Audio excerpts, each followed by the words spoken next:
చాలా మంది ఒబేస్ గా ఉన్న వాళ్ళకి అనారోగ్యాలు వస్తాయి, సన్నగా ఉంటే ఏమీ పర్వాలేదులే అనుకుంటా ఉంటారు.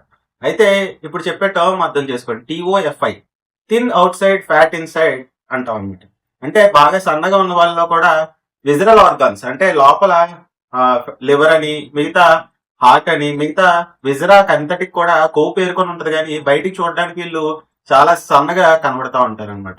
ఇది చాలా డేంజరస్ అన్నమాట. అందుకనే ఎప్పుడైనా కానీ ఆకారాన్ని చూసి మీరు పొరపోకూడదు. కాబట్టి ఖచ్చితంగా ఒక 35 ఏళ్ళు దాటిన వాళ్ళు ఇయర్లీ వన్స్ లేకపోతే 6 మంత్స్ ఒకసారో బ్లడ్ టెస్ట్ చేయించుకుంటే మీకు ఆరోగ్యం ఎలా ఉంది ఏంటన్నది కంప్లీట్ గా తెలుస్తుందండి. ఎక్కువగా ఆ, ఈ ఈ టోఫీ ఉన్న పేషెంట్ అంటే సన్నగా కనబడుతూ లోపల ఫ్యాట్ ఉన్న పేషెంట్లు ఎటువంటి రోగాల్లో పడతారంటే, ఆడవాళ్ళు అయితే పీసీఓఎస్ లోను, డయాబెటీస్ లోను, అన్ని రెగ్యులర్ గా ఒబేసిటీ కారణంగా ఏవైతే రోగాలు వస్తాయో ఆ రోగాలన్నీ కూడా ఫ్యాటీ లివర్లు ఇవన్నీ కూడా రావడానికి ఆస్కారం ఉందన్నమాట.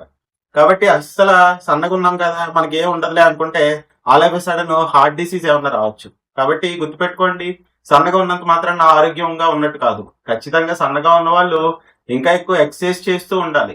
ఇవన్నీ కూడా సెడెంటరీ లైఫ్ స్టైల్ వల్ల వచ్చే డిసీజులు, అలానే too much of cholesterol, oil related foods, packed foods, junk foods తీసుకోవడం వల్ల వచ్చే రోగాలు అనమాట. ఆడవాళ్ళు కూడా సన్నగా ఉన్నామని చెప్పి మేము ఆరోగ్యంగా ఉన్నాం అనుకోకండి. లోపల విజరల్ ఫ్యాట్ అన్నది ఎంత మేరకు పేరుకుంది ఏంటి అన్నది ఒకసారి ఆన్ అండ్ ఆఫ్ చెక్ చేసుకోవడం అన్నది మంచిది. పెద్ద ఇబ్బంది నుంచి మీరు బయటపడే ఆస్కారం ఉంది. Thank you.